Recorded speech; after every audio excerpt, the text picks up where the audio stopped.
It was not a partnership with Terry Taylor as he finally decides to leave the WWF for WCW after refusing to sign what, and this is how it's reported, the non-compete contract. Were you, I mean, I can't believe that you'd be shocked from what you said tonight that Terry was leaving, but did you think it was a big loss to the World Wrestling Federation to have Terry go back down to Atlanta in WCW? Not really. Not really. I mean, he could contribute anywhere he was, depending on the role he had. Uh, a lot of ex wrestlers don't do well in managerial positions in the corporate world. They just don't, and I can't tell you exactly why. But a lot of them, that's the job they've all been looking for. And then when they get it, sometimes they're a little bit overwhelmed. But no, I mean, I know Terry could contribute. There's no doubt.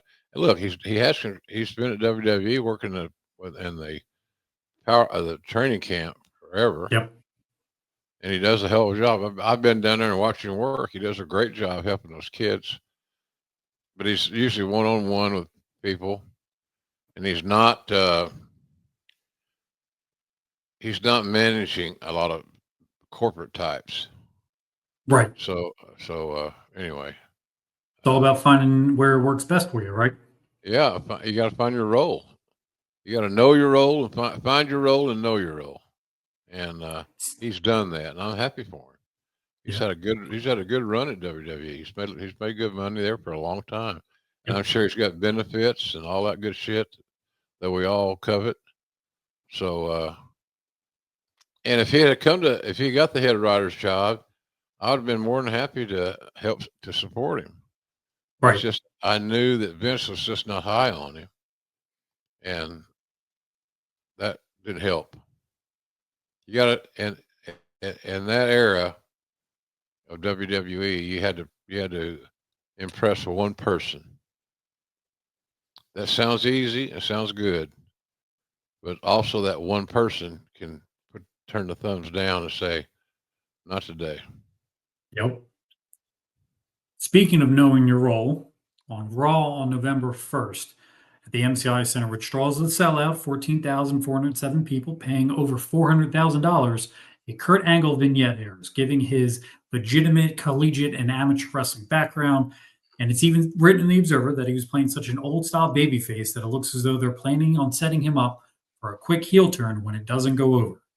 What do you remember about Angle? Did you think he was playing a self-parody character, or do you think he actually believed in the role and everyone else knew it was a heel role at the end of the day?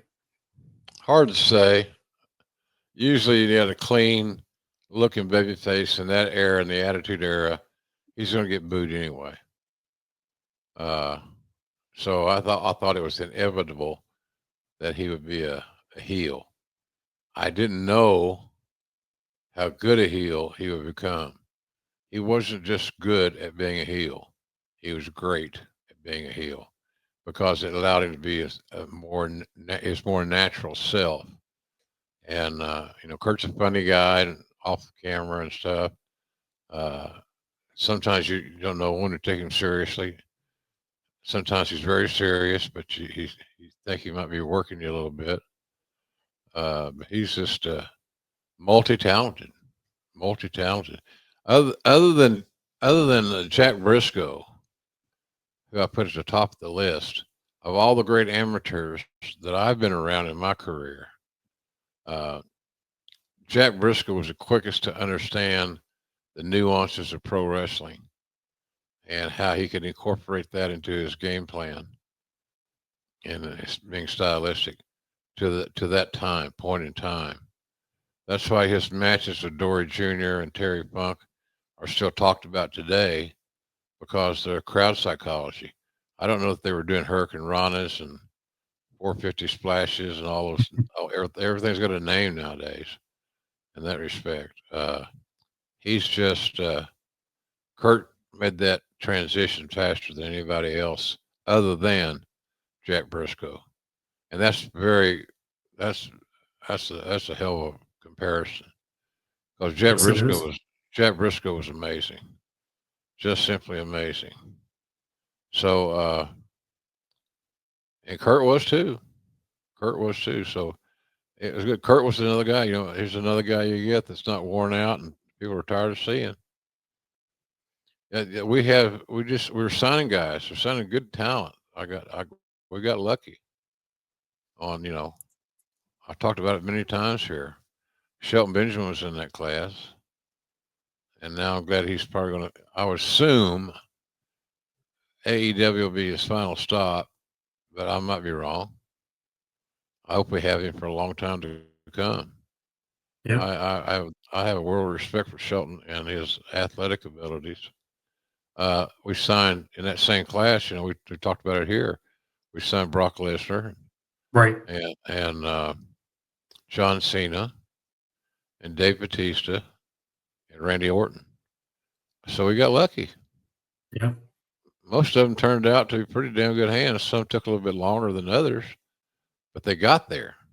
Yep. They finally made it past the finish line, and they all main evented WrestleManias except Shelton, who's probably the most athletic son of a bitch of the group. And I don't say that, derogatory. Yeah. That's a hell of that class. You could build a whole territory around those guys. And we damn near did. They just about did for 10 years. Yeah. Think what else is amazing? No, I'm sorry, go ahead. I was just going to say, think of the monies that those talents that I listed right this moment ago, how much money they made for Vince and WWE. Because I know what they were making. Because right. I was paying them.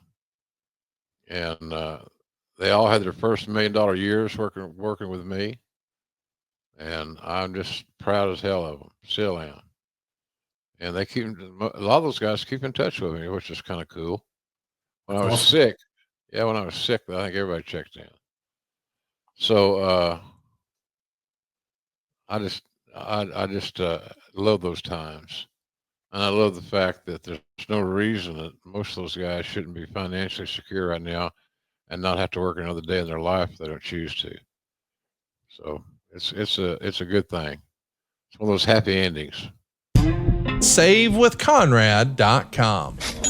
Hi, I'm Sean Soto. I live near St. Louis, but I listen to a few of the podcasts. Ole JR, 83 Weeks, quite a bit. My wife and I had experienced some issues with credit card debt, and I had heard the testimonials of others refinancing and helping alleviate their credit card debt, and so I had looked into it, and that's how we started. I worked with Larry. He was very thorough and was able to explain the entire process for us and made it about as easy as it possibly could be. It was far more easier than I anticipated it to be, actually.